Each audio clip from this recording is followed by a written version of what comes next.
Imagine being this balloon, vibrant, full of potential, ready to shine into the skies. But wait, something's tugging you back, keeping you from taking flight. That something? It's fear. Fear of failure, fear of judgment, fear of the unknown. It wraps around you, grounding your dreams. But here's something I have learned. Cutting loose from fear isn't as complicated as it seems. In fact, it might be the simplest thing you will ever do. And here's how. See that? How powerful. The moment we let go of fear, we unlock the freedom to grow, thrive, and achieve.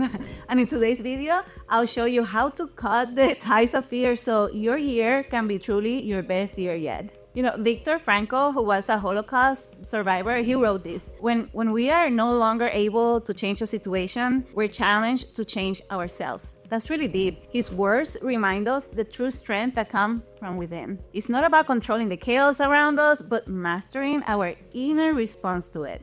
Because here's the thing, fear doesn't live there in the big bad world.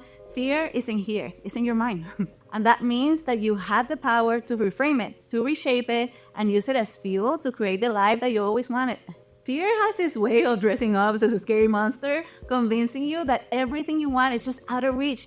But if you peek behind the curtain, it's not a monster at all. It's more like a strong teacher that challenges you and dares you to rise to the occasion. And when you do, the world doesn't just feel different, it is different. When you let go of fear, you're not just operating on autopilot like a robot anymore. You're stepping into a whole new world of manifesting. And really, it's not a woohoo thing. Manifesting is the byproduct of your thoughts, your beliefs, and the feelings that you're constantly triggering, whether you realize it or not. I really love this quote from Ryan Holiday, who is a modern philosopher, in case you didn't know. We suffer more in our heads than in the world. Think about it. That is so true. Think about how much energy we spend worrying about things that have never happened, and they never will. Fear loves to pull those little mental pranks, making you think the worst is about to happen. But you want to know the good news? Fear is also the key to unlocking what you thought it was impossible. The moment you start creating the life you want, something just shifts. Those doubtful steps forward turn into bold jumps, and suddenly the world starts opening up in ways that you couldn't even have imagined. There's that kind of freedom that comes with letting go of fear, a freedom to think bigger, to feel lighter, and dare I say, dream wilder? Even better, this isn't just a solo journey. When you start manifesting, creating that freedom for yourself, you'll notice something incredible. It's contagious. You can teach this to the people you love, sharing that fresh, liberating energy. Your courage, your ability to reframe fear becomes a ripple effect. So let's try it. Let's reframe it together. Fear isn't that crazy monster or villain in your story. It's the guy pointing you toward the edge of your comfort zone. A little bubble, right? And what's on the other side of that edge? Growth. On the other side, there's a version of you that is braver, is bolder, and is more aligned with what you really want out of life. Fear may knock at the door, but you don't have to let it in and ruin the party, okay? Instead, just say thank you, gracias for showing up. Thank you for reminding you of what you're capable of. And then let it fuel you to create the life that you know you deserve. Remember what we just talked about, that you only have power over your mind and not the outside events. And you know where that power really starts to flex? Outside of your bubble, your comfort zone. Yep, that cozy little bubble where it feels safe and predictable. It's time to step out. We are raised at times where stepping out often means that you stumble. And when you stumble is what we traditionally call failure. But it doesn't that word like fail. It sounds so harsh and so negative. It's like an emotional punch triggering a cascade of bad feelings and self-doubt. So that's why I'm all about reframing failure. I don't call it failure. I call it learning. Think about it. Every single experience is a lesson waiting to be discovered. If things don't go according to plan, just ask yourself, what did I learn today? And if things do go right, celebrate the win. How many times do we celebrate the win? Make it a habit. Take the win. Move forward. Life isn't a straight line. It is a beautiful, winding path where every step, no matter how clumsy, it teaches you something. Imagine if every time something didn't pan out and you say, another lesson for the books instead of, I failed again. Doesn't that feel lighter, better, more empowering? Because honestly, you're not failing, you're growing. I even have an awesome best practice, and it's a journal. And I remember I was gonna call it failings, but then it's just learnings. Things don't go according to plan. What did go right? Celebrate the win. What did not go as planned? Take the learning, move forward. Remember, you are not your thoughts. Seriously, that little nagging vocecita voice in your head is not you. It's just a voice. And one of the best ways to take away its power is to give it a name. I know, as crazy as it sounds. You want to know what my little boy's name is? Bruna. Have you ever seen that Disney movie, Luca? There's an iconic scene where Luca is about to face a crazy challenge in his bike. And you can see that he's struggling with the little voices in his head. You cannot do this, you're gonna fail. And then he just says, Silencio, Bruno, silencio.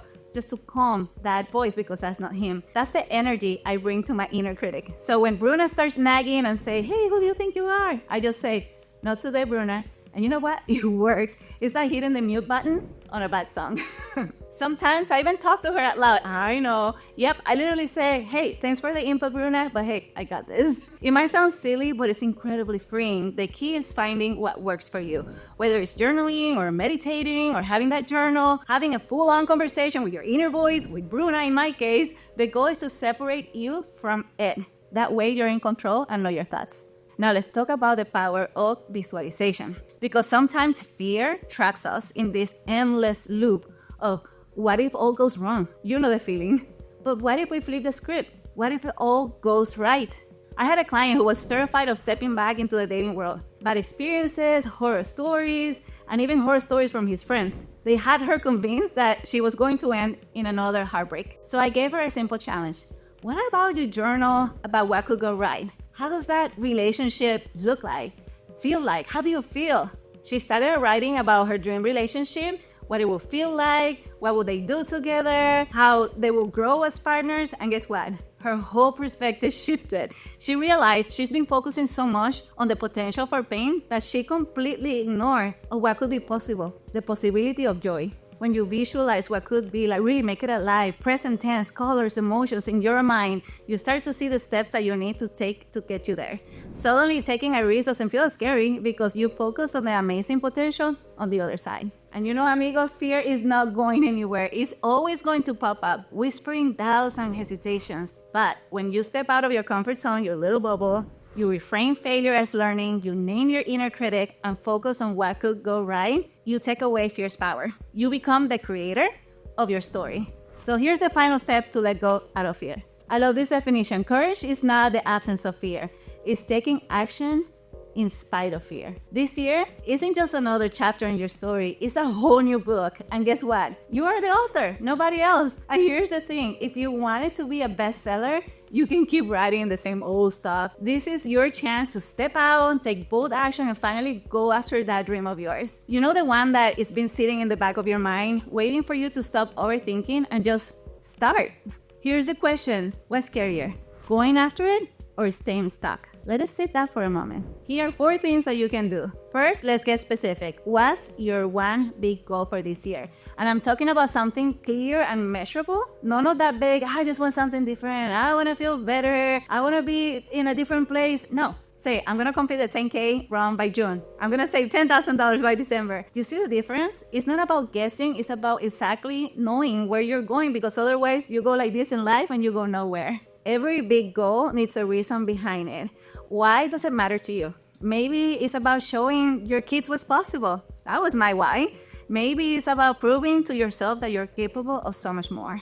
I love what Simon Sinek said. People don't buy what they do, they buy why you do it. Your why is what keeps you moving when the initial excitement fades. It keeps you moving forward no matter what. And you don't have to overthink this part. You don't need to write a whole 50-page strategy document. It's just a simple game plan, and it starts with the first step, even if it's tiny. Maybe it's Googling how to train for a 10K, emailing a mentor that you've been stalking, in a good way, or joining a community of people with similar goals. Martin Luther King Jr. said, you don't have to see the whole staircase, just take that first step. Isn't that powerful? Now here's the secret. Accountability doesn't have to feel like a chore.